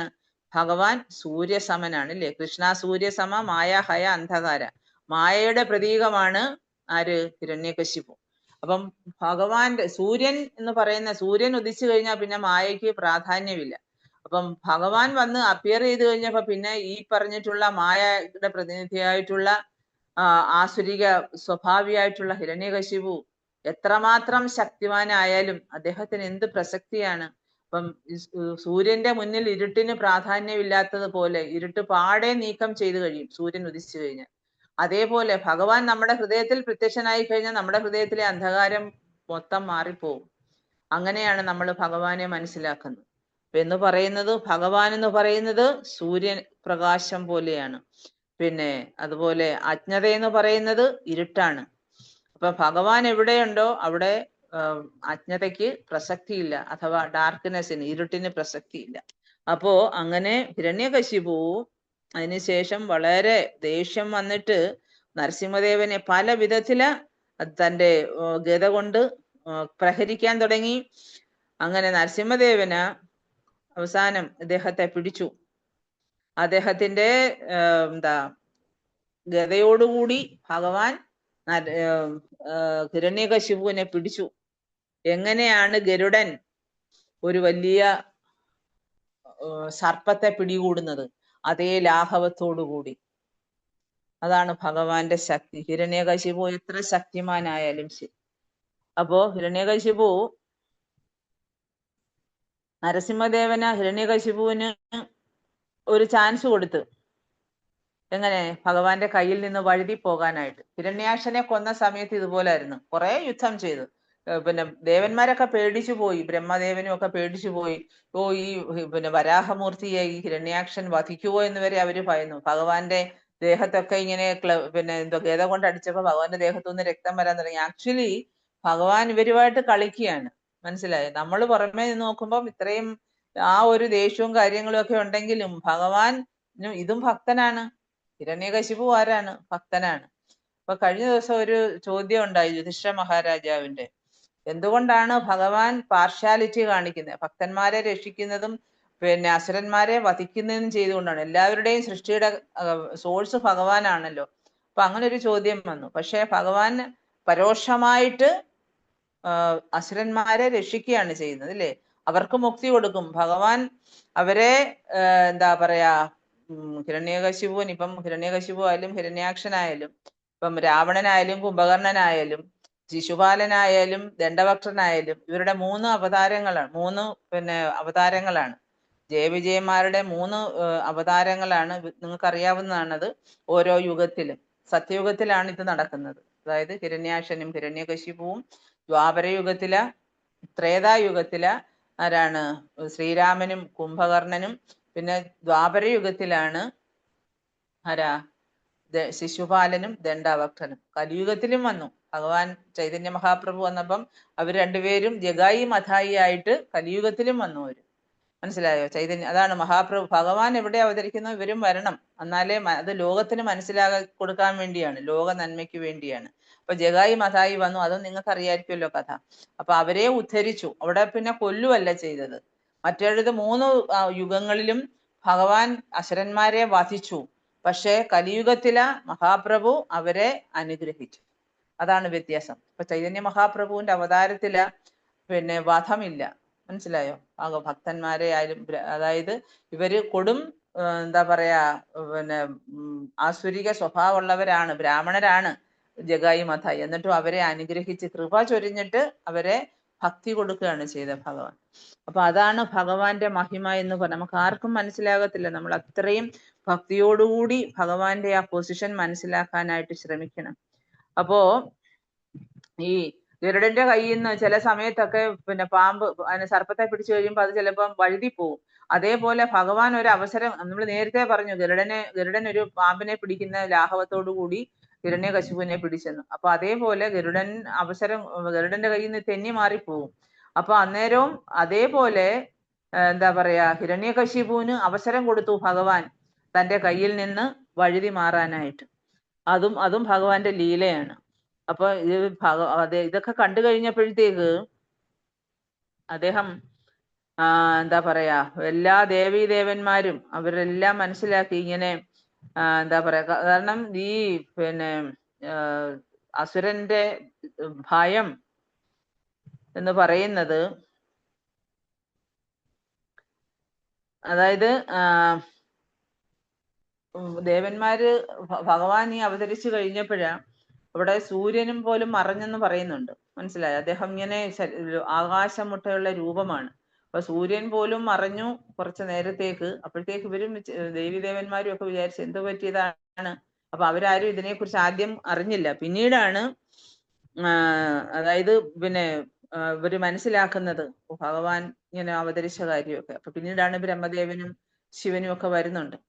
അപ്പോ ഹിരണ്യകശിപു ആക്ച്വലി ഭഗവാന്റെ കൈകളില് കൊല്ലപ്പെടാനായിട്ടുള്ള ഒരു പ്രോസസ്സ് നടന്നുകൊണ്ടിരിക്കുകയാണ്. അപ്പൊ ഒരുപാട് ചാൻസ് ഭഗവാൻ കൊടുക്കുന്നുണ്ട് അദ്ദേഹത്തിന്, വഴുതി മാറാനും അദ്ദേഹത്തിന് പ്രഹരിക്കാനും ഒക്കെയുള്ള ചാൻസ് ഒക്കെ കൊടുക്കുന്നുണ്ട്. അപ്പൊ അങ്ങനെ നരസിംഹദേവന്റെ കയ്യിൽ നിന്ന് ഹിരണ്യകശിപു സ്വതന്ത്രനായപ്പോഴാ അദ്ദേഹം ചിന്തിച്ച എന്താണ്, എന്റെ ശക്തി കണ്ടിട്ട് ഭഗവാൻ ഈ നരസിംഹദേവന്, ഭഗവാൻ അദ്ദേഹം വിചാരിക്കത്തില്ല ഈ നരസിംഹദേവന് അല്ലെങ്കിൽ ഈ ഒരു ക്രീച്ചർ എന്നാണല്ലോ, ജന്തു എന്നാണ് വിശേഷിപ്പിക്കുന്നത്, അതിന് ഭയം ഉണ്ടായിട്ടുണ്ട് എന്റെ ശക്തി കണ്ടപ്പോഴ്. അപ്പൊ അതുകൊണ്ട് അദ്ദേഹം വിചാരിച്ച് കുറച്ച് റെസ്റ്റ് എടുത്തതിന് ശേഷം ഞാൻ തീർച്ചയായിട്ടും എൻ്റെ പിന്നെ വാള് കൊണ്ടുവന്ന് പിന്നെ ഇദ്ദേഹത്തെ ഞാൻ വധിക്കാം, കൂടുതൽ രീതിയിൽ അറ്റാക്ക് ചെയ്യാമെന്നൊക്കെ ഹിരണ്യകശിപു വിചാരിച്ചു. അപ്പൊ അങ്ങനെ ഭഗവാൻ നാരായണൻ അദ്ദേഹം വളരെ എക്സ്ട്രീംലി സ്ട്രോങ് ആണ് ഭഗവാൻ, അല്ലേ? വളരെ ശക്തിമാനാണ്. അങ്ങനെ വീണ്ടും അദ്ദേഹം ഇങ്ങനെ ഈ ഹിരണ്യകശിപു ചിന്തിച്ചു കഴിഞ്ഞ ഉടൻ തന്നെ വീണ്ടും കയറി പിടിച്ചിട്ട് അദ്ദേഹത്തിന്റെ പിന്നെ വാളും അദ്ദേഹത്തിന്റെ ഷീൽഡും എല്ലാം, അപ്പൊ അത് എടുക്കാനുള്ള അപ്പം അദ്ദേഹം വിചാരിച്ച എന്റെ ഷീൽഡും വാളും ഒക്കെ എടുത്ത് അദ്ദേഹത്തിനോട് നല്ല രീതിയിൽ എതിരിട്ട് അദ്ദേഹത്തെ തോൽപ്പിക്കാം എന്ന് വിചാരിച്ച ആ നിമിഷം എടുക്കുകയും അതിനുള്ള ഗ്യാപ്പ് പോലും കൊടുക്കാതെ ഭഗവാൻ ഈ ഹിരണ്യകശിപുവിനെ പിടിച്ചിട്ട് അപ്പം ഹിരണ്യകശിപുവിനെ എന്താണ് ആകാശത്തിലേക്ക് ഉയർത്തി, എന്നിട്ട് പിന്നെ താഴോട്ട് വന്നു. അപ്പൊ ഇദ്ദേഹം പെട്ടെന്ന് കണ്ണടച്ച്. കാരണം നരസിംഹദേവൻ ഇങ്ങനെ ചിരിച്ചുകൊണ്ടിരിക്കുകയാണ്, ഭയങ്കര ഒച്ചത്തില. മനസ്സിലായോ? കാരണം ഒരു കളിയാണ്, അതാണ് അദ്ദേഹത്തിന്റെ ലീലയാണെന്ന് പറഞ്ഞത്. അപ്പം ഗരുഡന പിന്നെ ഇപ്പം എലിയെയോ അല്ലെങ്കിൽ പാമ്പിനെയൊക്കെ പിടിക്കുന്ന സമയത്ത് എങ്ങനെയാണോ അവരെ പിടിച്ച് ഇങ്ങനെ ശക്തമായിട്ട് പിടിച്ച് കയ്യിൽ ഒതുക്കി വെക്കുന്നത്, അവരുടെ നഖങ്ങൾ ഉപയോഗിച്ച് പിടിച്ചു വെക്കുന്നു, അതേപോലെ നരസിംഹദേവനെ ഹിരണ്യകശിപുവിനെ പിടിച്ചിട്ട് അപ്പം അതായത് ഇന്ദ്രന്റെ തണ്ടർ ബോൾട്ടിന് പോലും എന്താ പറയാ, ഇപ്പൊ തണ്ടർ ബോൾട്ട് എന്ന് വെച്ചാൽ അതിങ്ങനെ നമുക്ക് അറിയാമല്ലോ, ആകാശത്ത് ഇങ്ങനെ അത് അത്രയും പിന്നെ മിന്നിയാണ് വരുന്നത്, അത്ര ശക്തമാണ് തണ്ടർ ബോൾട്ടിന്.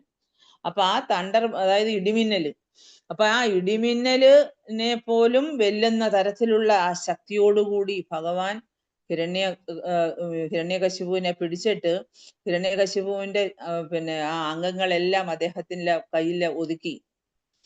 എന്നിട്ട് അദ്ദേഹം എന്ത് ചെയ്തു? അദ്ദേഹത്തെ, അതായത് അപ്പോഴത്തേക്ക് സന്ധ്യയായി. അപ്പൊ കുറെ സമയം ഇപ്പം അതായത് പറഞ്ഞിട്ടുണ്ടല്ലോ, അതായത് പിന്നെ മനുഷ്യൻ കൊല്ലാൻ പാടില്ല, മൃഗം കൊല്ലാൻ പാടില്ല, രാത്രി കൊല്ലാൻ പാടില്ല, പകല് കൊല്ലാൻ പാടില്ല, ആകാശത്ത് വെച്ച് വധിക്കാൻ പാടില്ല, ഭൂമിയിൽ വെച്ച് വധിക്കാൻ പാടില്ല, ആയുധങ്ങൾ കൊണ്ട് വധിക്കാൻ പാടില്ല. അപ്പൊ ഇങ്ങനെയൊക്കെയുള്ള കണ്ടീഷൻസ് ആയിരുന്നു ബ്രഹ്മദേവന് നൽകിയതും. ബ്രഹ്മദേവൻ അതെല്ലാം അനുവദിച്ചു കൊടുക്കും. അപ്പൊ ഈ ബ്രഹ്മദേവൻ എന്ന് പറയുന്ന ആള് ഭഗവാന്റെ ഭക്തനാണ് അല്ലെ. അപ്പം ബ്രഹ്മദേവനോട് ഹിരണ്യകശിപു ആവശ്യപ്പെട്ട എല്ലാ ലിസ്റ്റിൽ പറഞ്ഞിട്ടുള്ള എല്ലാ കാര്യങ്ങളും അത് കവർ ചെയ്തുകൊണ്ട് തന്നെയാണ് ഭഗവാൻ. അപ്പൊ വന്നുടനെ അങ്ങ് കൊല്ലുവല്ല ചെയ്തത്, പകലാണ് അദ്ദേഹം അവതരിച്ചത്. അപ്പൊ പക്ഷേ കുറെ സമയം കളിക്കാനും പിന്നെ ഈ പറഞ്ഞതുപോലെ ചിന്തിക്കാനും പിന്നെ എന്താ പറയാ ഭഗവാനെ തന്നെ പ്രഹരിക്കാനും ഒക്കെ അവസരം കൊടുത്തു അവസാനം സന്ധ്യ സമയത്ത്, അതാണ് കാരണം പകലുമല്ല രാത്രിയല്ല, അപ്പൊ പകലിന്റെയും രാത്രിയുടെയും ഇടയ്ക്കുള്ള ആ സമയം, സന്ധ്യ സമയം. എന്നിട്ട് എവിടെ വെച്ചാ കൊല്ലുന്നത്? ഉമ്മറപ്പടിയിൽ അല്ലേ, അതായത് പടിക്കിരുന്ന, അതായത് ഭൂമിയിലും ആകാശത്തിലും പറ്റില്ലല്ലോ. അപ്പൊ അങ്ങനെ ഹിരണ്യകശിപുവിനെ പിടിച്ചിട്ട് അദ്ദേഹം എന്താ പറയാ വളരെ ഈസി ആയിട്ട് ഈ ഭീമന്റെ അദ്ദേഹത്തിന്റെ അതായത് ആയുധം കൊണ്ട് കൊല്ലാൻ പറ്റില്ല. അപ്പൊ എന്താണ് അതാണ് വജ്രനഖം. ഉഗ്രസിംഹായ വിദ്മഹേ വജ്രനഖായ ധീമഹി, അതായത് അദ്ദേഹത്തിന്റെ വജ്രനഖം ഉപയോഗിച്ചാണ് അല്ലെ. തവകര കമലവരേ നഖാം അത്ഭുത ശൃംഗ ലളിത ഹിരണ്യകശിപു തനുഭൃംഗ, അതാണ് അതായത് തന്റെ നഖങ്ങൾ ഉപയോഗിച്ച് നെഞ്ചു വലിച്ചു കീറി. അദ്ദേഹത്തിന്റെ നെയിലെന്ന് വെച്ചാൽ എന്താണ്, നഖം എന്ന് പറയുന്നത് വജ്രങ്ങളെ പോലെയാണ്. എന്നിട്ട് അദ്ദേഹം എന്ത് ചെയ്തു? ആ രക്തം നെഞ്ഞു വലിച്ചു കീറി കഴിഞ്ഞപ്പോ രക്തം വന്നു, ആ ദേഹം മുഴുവൻ രക്തമായി. എന്നിട്ട് കണ്ണിലും എല്ലാം രക്തമായി. എന്നിട്ട് അദ്ദേഹത്തിന്റെ ആ ഭയങ്കര ദേഷ്യം എന്ന് വെച്ചാൽ അതാണ് ഭക്തന്മാരെ ഉപദ്രവിച്ചതിന്റെ ആ ദേഷ്യം, തന്റെ ഭക്തനായ പ്രഹ്ലാദനെ ഉപദ്രവിച്ചതിന്റെ ദേഷ്യം, അതാണ് അദ്ദേഹത്തിന് അത്രയും. കാരണം അതാ ഉഗ്ര നരസിംഹമൂർത്തി, മറ്റുള്ള പിന്നെ അവതാരങ്ങളിലൊക്കെ വെച്ച് ഏറ്റവും ഉഗ്രമൂർത്തി എന്ന് പറയുന്നത് നരസിംഹദേവനാണ്. അപ്പം നരസിംഹദേവന എന്ത് ചെയ്തു? അദ്ദേഹം തന്റെ നാവ് കൊണ്ട് ഈ രക്തം നക്കി കുടിക്കാൻ തുടങ്ങി. അപ്പൊ എന്നിട്ട് കുടൽമാല എടുത്തിട്ട് അദ്ദേഹം തന്റെ കഴുത്തിൽ അണിഞ്ഞു മാലയായിട്ട്. അപ്പൊ എങ്ങനെയാണ് അവസാനം ഈ ഒരു സിംഹവും ആനയും കൂടെ യുദ്ധം ചെയ്തിട്ട് അവസാനം ആനയെ വധിച്ചതിന് ശേഷം ഈ സിംഹം അതിന്റെ രക്തം കുടിക്കുന്നത്, അതിന്റെ ഫ്ലഷ് കഴിക്കുന്നത്, അതേപോലെ നരസിംഹദേവൻ ഈ അദ്ദേഹത്തിന്റെ കുടൽമാല എടുത്ത് അദ്ദേഹത്തിന്റെ കഴുത്തിലണിഞ്ഞു, രക്തം നക്കി കുടിച്ചു. അപ്പൊ നരസിംഹദേവന്റെ അദ്ദേഹം പിന്നെ എന്താ പറയാ ശരീരത്ത് മുഴുവൻ, അതായത് മുഖം ലയണാണല്ലോ, സിംഹമായതുകൊണ്ട് ശരീരം മുഴുവൻ രോമമാണ്. അപ്പൊ ഇവിടെ ആ ബ്ലഡ് കൊണ്ട് അവിടെ എല്ലാം റെഡിഷ് ആയി, നല്ല വെളുത്ത കളറിലുള്ള രോമമായിരുന്നു, നമ്മൾ നേരത്തെ പറഞ്ഞു. അതെല്ലാം നല്ല ചുമപ്പ് കളറായി വളരെ ഭംഗിയായിട്ട് കാണപ്പെടുന്നു. നിറം പിന്നെ അദ്ദേഹത്തിന്റെ രോമത്തിനെല്ലാം നല്ല ഭംഗിയായിട്ട് ഒരു നിറം കൊടുത്തതുപോലെ ആയിപ്പോയി. അപ്പം ഭഗവാന് ധാരാളം കൈകളുണ്ട്. അപ്പൊ അങ്ങനെ ഹിരണ്യകശിപുവിന്റെ ഹൃദയം വലിച്ച് പറിച്ചെടുത്തു എന്നാണ് പറയുന്നത്. അത് ദൂരേക്ക്, എന്നിട്ട് അദ്ദേഹം ദൂരേക്ക് താഴോട്ട് തള്ളി താഴെ ഇട്ടു. എന്നിട്ട് അദ്ദേഹം തന്റെ ഈ പിന്നെ ഹിരണ്യകശിപുവിന്റെ മറ്റു ദൈത്യന്മാരുണ്ടല്ലോ അവരുടെ നേരെ തിരിഞ്ഞു. പക്ഷെ അവരെല്ലാം പിന്നെ അതായത് ആയിരക്കണക്കിന് ആൾക്കാരുണ്ട്, അവരെല്ലാം ഭഗവാന്റെ നേരെ പിന്നെ എന്താ ആയുധങ്ങൾ ഉയർത്തി വന്നവരാണ്. അതെല്ലാം ഹിരണ്യകശിപുവിന്റെ വിശ്വസ്ത സേവകരാണ്. നരസിംഹദേവൻ ഇവരെ എല്ലാം വധിച്ചു. ഹിരണ്യകശിപുവിനെ മാത്രമല്ല എല്ലാരെയും വധിച്ചു. അപ്പൊ അങ്ങനെ നരസിംഹദേവന് അദ്ദേഹം മുകളിലോട്ട് ഉയർന്നിട്ട് അദ്ദേഹം തന്റെ പിന്നെ സട, അതായത് ആ രോമം ഒന്ന് കുടഞ്ഞു. അത് അവിടെ ഇവിടെ എല്ലാം ക്ലൗഡിനെ പോലും, അതായത് മേഘങ്ങളെ പോലും ചിന്നിച്ചെറിയതുപോലെ ആ രീതിയിലാണ് അദ്ദേഹം തന്റെ ആ സട കുടഞ്ഞെടുക്കുന്നത്. അദ്ദേഹത്തിന്റെ ആ രൂക്ഷമായ കണ്ണുകള് അതായത് പിന്നെ ആകാശത്തിന്റെ പ്രകാശത്തെ പോലും തോൽപ്പിക്കുന്നതായിരുന്നു. അദ്ദേഹത്തിന്റെ ശ്വാസം പിന്നെ സമുദ്രത്തെ പോലും പ്രക്ഷോഭിപ്പിക്കുന്നതായിരുന്നു. അദ്ദേഹത്തിന്റെ അലർച്ച, അതായത് എന്താ പറയാ, ഇവൻ പിന്നെ അലർച്ച കേട്ടിട്ട് അവിടെയുള്ള ലോകത്തുള്ള എല്ലാ ആനകളും ഒരുപോലെ ഭയന്ന് വിറച്ചു എന്നാണ് പറയുന്നത്. അപ്പൊ അതാണ് ഭഗവാന്റെ ശക്തി. അപ്പൊ അങ്ങനെ നരസിംഹദേവൻ അവതരിച്ചു. അദ്ദേഹം എന്താ ഇപ്പൊ ഭഗവാന്റെ ലക്ഷ്യം എന്താണ്? അതായത് പരിത്രാണായ സാധൂനാം വിനാശായ ച ദുഷ്കൃത ധർമ്മ സംസ്ഥാപനാർത്ഥായ, അല്ലേ? അതായത് ധർമ്മം പുനഃസ്ഥാപിക്കാൻ വേണ്ടി, അതേപോലെ ഭക്തന്മാരെ രക്ഷിക്കാനും ദുഷ്കൃതികളെ നിഗ്രഹിക്കാനും. ഇതൊക്കെയാണ് ഭഗവാന്റെ ദൗത്യം എന്ന് പറയുന്നത്. അപ്പം ഭക്തന്മാർ എവിടെയുണ്ടോ, ഭക്തന്മാർ എപ്പോഴും ചില സമയത്ത് ചൂഷണം ചെയ്യപ്പെടും സാമൂഹിക ദ്രോഹികളിൽ നിന്ന്. അപ്പം ഇവിടെ സംഭവിച്ചതാണ് ഇത്രയും, അതും സത്യയുഗത്തില്. ഇപ്പൊ നമ്മൾ പറയും സത്യയുഗത്തിലൊക്കെ എത്രയോ നല്ല യുഗമാണ്, എല്ലാ യുഗങ്ങളിലും വെച്ച് ഏറ്റവും പരമമായ യുഗമാണ് സത്യയുഗം എന്ന് പറയും. പക്ഷെ അവിടെ ഭഗവാൻ ഈ ലോകത്ത് എന്ത് നടക്കുന്നു, ഈ ലോകത്ത് എന്തൊക്കെയുണ്ടോ അതാണ് കാരണം എല്ലാത്തിൻ്റെയും കാരണഭൂതനായിട്ടുള്ള ആളാണ് ഭഗവാൻ. അപ്പോ ഭഗവാൻ ഹിരണ്യകശിപുവിനെയൊക്കെ കൊന്നു. ഭയങ്കര ദേഷ്യമായിട്ട് അദ്ദേഹം എന്താണ് ഇങ്ങനെ അഗ്നി ജ്വലിക്കുകയാണ് അദ്ദേഹത്തിന്റെ വായിൽ നിന്ന്. അപ്പൊ അങ്ങനെ അദ്ദേഹം മറ്റുള്ള പിന്നെ സ്വർഗലോകങ്ങളിലൊക്കെ കണ്ടു, എല്ലാവരും മനസ്സിലാക്കി. അപ്പം പിന്നെ ഭഗവാൻ സ്വയം തന്റെ കൈകൾ കൊണ്ട്, പരമദിവ്യോത്തമ പുരുഷനായിട്ടുള്ള ഭഗവാൻ സ്വന്തം കൈകളാൽ ഈ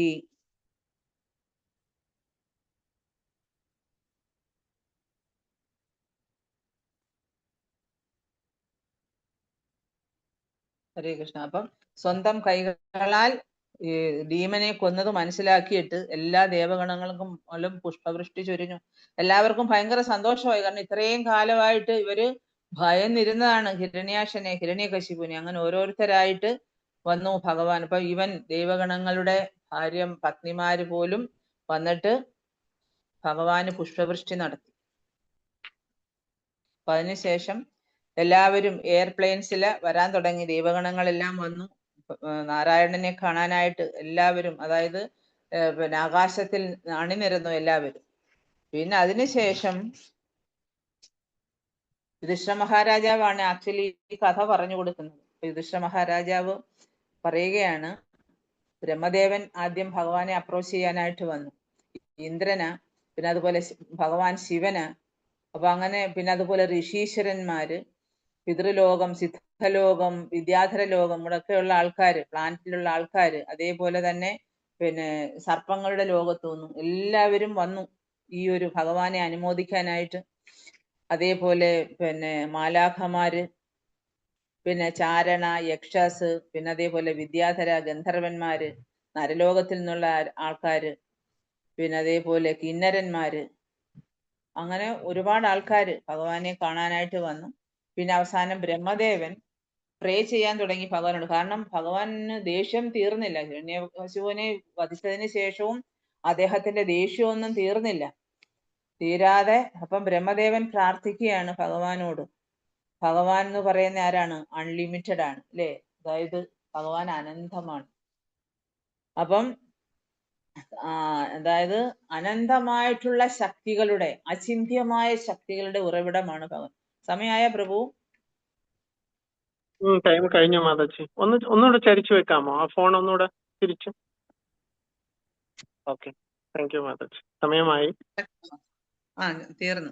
കാരണം ഇതൊന്ന് കൺക്ലൂഡ് ചെയ്യണമല്ലോ, അതിനു വേണ്ടിയാണ്. അപ്പൊ അങ്ങനെ എന്താ പറയാ, രമദേവൻ വന്ന് റിക്വസ്റ്റ് ചെയ്യാൻ വന്നിട്ട് അദ്ദേഹം ഭയന്ന് മാറി. ലക്ഷ്മി ദേവി വന്നു. ലക്ഷ്മി ദേവിയോട് പറഞ്ഞു. ലക്ഷ്മി ദേവി ഭഗവാന്, കാരണം ലക്ഷ്മി ദേവി ആദ്യമായിട്ട് കാണുവാൻ ഇങ്ങനെ ഒരു രൂപം, അവർക്കും ഭയങ്കര ഭയമായിപ്പോയി. അപ്പോഴാണ് ശിവനും പിന്നെ വന്നു. പക്ഷെ അവർക്ക് ആർക്കും ഭഗവാനെ സമീപിക്കാനുള്ള ധൈര്യം ഉണ്ടായില്ല. അപ്പം അതാണ് ഭക്തന്മാരെന്ന് പറയുന്നത്. ഭഗവാനെ പ്രാർത്ഥിക്കുന്ന ഭക്തന്മാരെപ്പോഴും അഭയം, അതായത് അഭയം എന്ന് വെച്ചാൽ ഭഗവാനിൽ അഭയം തേടുക. അവര് ഭയത്തിൽ നിന്ന് മോചിതരുവാണ്. അഭയ, അതാണ് അഭയ ചരണ ഭക്തി വേദാന്ത സ്വാമി ശ്രീല പ്രഭുപാദ്. അപ്പൊ എന്ന് പറയുന്ന പോലെ അഭയം. അപ്പൊ ആ ഭയമില്ലാത്ത അവസ്ഥ, അതായത് ഭക്തിർ ഉൽപ്പത്യതേ പുംസാം ശോക മോഹ ഭയാഭ. അതായത് ഭക്തി ഉണ്ടാവുമ്പോഴാ, ഹൃദയത്തിൽ പരിശുദ്ധമായ ഭക്തി വളർന്നു വരുമ്പം ശോകവും മോഹവും ഭയവും പമ്പ കിടക്കും എന്ന് പറയുന്നത് പോലെ പ്രഹ്ലാദന്റെ അടുത്ത് വന്നു. അപ്പം ബ്രഹ്മദേവൻ പറഞ്ഞു, പ്രഹ്ലാദ, നീ പോയി ഭഗവാനെ പിന്നെന്താ സമാധാനിപ്പിക്കൂ. നീ പോയി ഭഗവാന്റെ, നീ മാത്രമേ ഇനിയുള്ളൂ. അപ്പൊ അങ്ങനെ അദ്ദേഹത്തിന് മാലയൊക്കെ കൈ കൊടുത്തിട്ടു നരസിംഹദേവന്റെ അടുത്ത് കൊണ്ടുപോയി. അപ്പൊ അങ്ങനെ നരസിംഹദേവന്റെ അടുത്ത് ചെന്നു. പ്രഹ്ലാദന് ഒരു ഭയവുമില്ല. കാരണം അദ്ദേഹത്തിന്റെ അതാണ് ശക്തി, ഭക്തിയുടെ ശക്തി എന്ന് പറയുന്ന അതാണ്. ഭക്തി ഉണ്ടാകുമ്പോഴാണ് നമുക്ക് എന്താ സ്പിരിച്വൽ എനർജി വർദ്ധിച്ചു വരും. നാമം ജപിക്കും തോറും, ഭഗവത് ഭക്തി, ഭഗവത് സേവനം ചെയ്യും തോറും നമ്മുടെ ഹൃദയത്തില് എന്താണ്, നമ്മുടെ ശരീരത്തിനും നമ്മുടെ മനസ്സിനും നമ്മുടെ ഹൃദയത്തിലും ഒക്കെ ശക്തി വർദ്ധിച്ചു വരും. അതാണ് സ്പിരിച്വൽ എനർജി, സ്പിരിച്വൽ ആയിട്ടുള്ള ആത്മീയ ശക്തി വർദ്ധിക്കും. അപ്പൊ അങ്ങനെ ഹിരണ്യകശിപു പിന്നെ ഭഗവാൻ നരസിംഹദേവന്റെ അടുത്ത് പ്രഹ്ലാദൻ മാലയുമായിട്ട് ചെന്ന് അദ്ദേഹത്തിന് ഇട്ടുകൊടുത്തു. അപ്പോഴത്തേക്ക് അദ്ദേഹത്തിന്റെ ഭയങ്കര ദേഷ്യമായിട്ടിരിക്കുകയായിരുന്നു. ആ നിമിഷം അദ്ദേഹത്തിന്റെ മനസ്സ് വളരെ ശാന്തമായി. അതാണ് ശാന്ത നരസിംഹ, ശാന്തമായി. എന്നിട്ട് പ്രഹ്ലാദനെ ചേർത്ത് പിടിച്ചു. എന്നിട്ട് അദ്ദേഹം മടിയിലിരുത്തി. എന്നിട്ട് ഒരു സിംഹം എങ്ങനെയാണ് തന്റെ കുട്ടിയെ സ്നേഹിക്കുന്നത്, ഇപ്പൊ സിംഹം പിന്നെ മൃഗങ്ങളൊക്കെ എങ്ങനെയാ കുട്ടികളെ സ്നേഹിക്കുന്നത്? നമ്മൾ വാരിയെടുക്കും, ഉമ്മ കൊടുക്കും. പക്ഷെ മൃഗങ്ങൾ എങ്ങനെയാ ചെയ്യുന്നത്? നക്കും, അല്ലേ? പശുവൊക്കെ പ്രസവിച്ചു കഴിഞ്ഞാൽ കണ്ടിട്ടില്ലേ, നക്കും. അതേപോലെ ഈ നരസിംഹദേവൻ ആ നാവ് കൊണ്ട് ഇങ്ങനെ പ്രഹ്ലാദനെ നക്കാൻ തുടങ്ങി. ആ സ്നേഹം അദ്ദേഹം ഇങ്ങനെ തലയാട്ടി ചിരിച്ചുകൊണ്ട് സ്നേഹത്തോടു കൂടി ചേർത്ത് പിടിച്ചു മടിയിലിരുത്തി. ഭക്തനെ, തന്റെ പ്രിയപ്പെട്ട ഭക്തൻ, അതാണ് നമ്മൾ എപ്പോഴും അതാണ് മനസ്സിലാക്കേണ്ടത്. ആ ഭക്തനെ ചേർത്ത് പിടിച്ച് നക്കാൻ തുടങ്ങി. എന്നിട്ട് ചോദിച്ചു, പ്രഹ്ലാദ, നിനക്ക് എന്താണ് ആഗ്രഹം? അപ്പൊ എന്താ പറഞ്ഞത്? എനിക്ക് ഒരേ ഒരു ആഗ്രഹം എന്ന് പറയുന്നത് എൻ്റെ പിതാവിന് മോക്ഷം കൊടുക്കണം, അല്ലേ? എന്റെ പിതാവാണ്, അദ്ദേഹം അസുരനാണ്, പക്ഷെ എന്നാലും മോക്ഷം കൊടുക്കണം.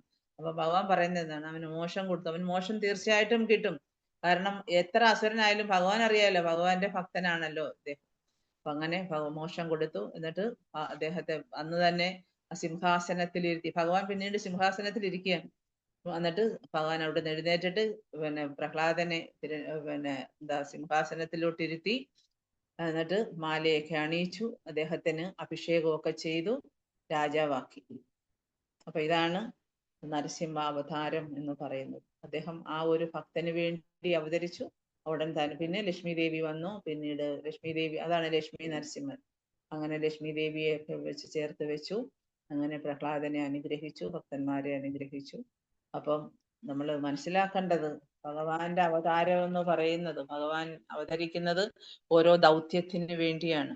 അപ്പം നമ്മൾ ഭക്തന്മാരെ രക്ഷിക്കാനും അതുപോലെ ദുഷ്കൃതികളെ നശിപ്പിക്കാനും ധർമ്മത്തെ പുനഃസ്ഥാപിക്കാനും. അപ്പം അസുരന്മാരോട് വന്നു കഴിഞ്ഞാൽ ധർമ്മം കൂടെ ക്ഷയിച്ചു പോകും. അപ്പൊ ധർമ്മത്തെ പുനഃസ്ഥാപിക്കാനും ഒക്കെ ആയിട്ട് ഭഗവാൻ ഓരോ യുഗങ്ങളിലും അവതരിക്കുകയാണ്. അപ്പൊ അവിടെ ഭക്തനാണ് ഏറ്റവും വലിയ പ്രാധാന്യം, പിന്നെ ഉള്ളു മറ്റു കാര്യങ്ങൾ. അപ്പൊ അതാണ് നരസിംഹ അവതാരത്തിന്റെ മഹിമ കുറെ കൂടെ ഒക്കെ ഒരുപാട് നമുക്ക് എലാബറേറ്റ് ചെയ്ത് പറയാനുണ്ടായിരുന്നു. പക്ഷെ സമയക്കുറവ് കൊണ്ടും കുറച്ച് സമയം കൊണ്ടൊന്നും അത് തീരത്തില്ല. എനിവേ, നമുക്ക് ഇന്നത്തെ ദിവസം ഭഗവാനെ കുറിച്ച്, അവതാരത്തെ കുറിച്ചും ഭഗവാന്റെ മഹിമകളെ കുറിച്ചും ഒക്കെ നമുക്ക് കേൾക്കാൻ പറ്റി. കുറച്ചെങ്കിലും എനിക്കറിയാവുന്ന പോലെ ഞാൻ നിങ്ങളുടെ അടുത്ത് പ്രസന്റ് ചെയ്തതന്നേ ഉള്ളൂ. ഭക്തന്മാര്, വലിയ വലിയ ഭക്തന്മാർ ഇതിൽ കൂടുതൽ നല്ല രീതിയിൽ അവതരിപ്പിച്ച് ആ നരസിംഹദേവന്റെ അവതാരം നമ്മുടെ ശരീരം മുഴുവൻ കോൾമേർ കൊള്ളിക്കുന്ന രീതിയിൽ അവതരിപ്പിക്കാനും ഉള്ള ഭക്തന്മാർ, കഴിവുള്ളവരുണ്ട്. പിന്നെ എന്നെ കൊണ്ടറിയാം. പിന്നെ പ്രഭു കുറച്ചു മുമ്പെയാ പറഞ്ഞത് അത് എങ്ങനെ അപ്പം എന്ന് പറയുന്നത് പോലെ. എനിവേ, ആ ഒരു സർവീസ് എനിക്ക് കിട്ടിയതിൽ വളരെ സന്തോഷമുണ്ട്. Hare Krishna. Thank you very much. Srila Narasimhadev ഭഗവാൻ കി ജയ്. വിഘ്ന വിനാശന നരസിംഹദേവ് ഭഗവാൻ കി ജയ്. ഭക്തരാജ് പ്രഹ്ലാദ് മഹാരാജ് കി ജയ്. ലക്ഷ്മി നരസിംഹദേവ് ഭഗവാൻ കി ജയ്. നിത്യായ ഗൗര പ്രേമാനന്ദേ. ഹരി ഹരി ബോൾ. ചില ആൾക്കാർ ചോദിച്ചു, രേഷ മാതാജി, ഞങ്ങൾക്കൊന്നുമേ അറിവില്ലാത്തവർക്ക് ഇത്രയൊക്കെ കിട്ടിയില്ലേ? അത് തന്നെ ഞങ്ങൾക്ക് ധാരാളമാണ് മാതാജി. ഹരേ കൃഷ്ണ മാതാജി. താങ്ക് യു മാതാജി. അപ്പൊ ഭഗവാന്റെയും ഗുരുവിന്റെയും ഒക്കെ അനുഗ്രഹമാണ്. നിങ്ങൾക്ക് മനസ്സിലായില്ല, എനിക്ക് അതിന് മാത്രമേ ഉള്ളൂ സന്തോഷം. നമ്മൾ ഇത്രയും സമയം ഇരുന്ന് പറഞ്ഞ കാര്യങ്ങളില് നിങ്ങൾക്ക് കുറച്ചെങ്കിലും നിങ്ങളുടെ ഹൃദയത്തിലേക്ക് അത് പകർന്നു തരാന് കഴിഞ്ഞാല് അത് മാത്രമാണ് എൻ്റെ ദൗത്യം എന്ന് പറയുന്നത്. അല്ലെങ്കിൽ എൻ്റെ എന്താ ദൗത്യം തന്നെയല്ല, എൻ്റെ ആഗ്രഹവും അത് തന്നെയാണ്. നിങ്ങളുടെ ഹൃദയത്തിൽ അത് എത്രമാത്രം ഭഗവാൻ നിങ്ങളുടെ ഹൃദയത്തിൽ പ്രവേശിക്കൂ, ഭക്തി പ്രവേശിച്ചു, ഭഗവാൻ പ്രവേശിച്ചു, അതാണ് നമ്മളുടെ ഏറ്റവും വലിയ പോയിന്റ് എന്ന് പറയുന്നത്. കൃഷ്ണ. ഗുരുവായൂരിൽ നരസിംഹദേവ് അവതരിച്ചു.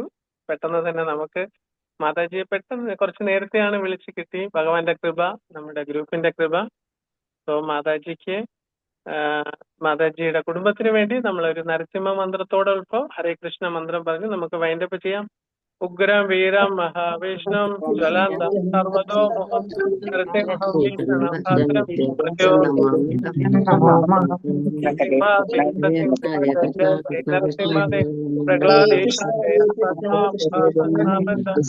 ഹരേ കൃഷ്ണ കൃഷ്ണ കൃഷ്ണ ഹരേ ഹരേ രാമ ഹരേ ഹരേ കൃഷ്ണ ഹരേ കൃഷ്ണ കൃഷ്ണ കൃഷ്ണ ഹരേ രാമ ഹരേ രാമ രാമ ഹരേ ഹരേ കൃഷ്ണ കൃഷ്ണ ഹരേ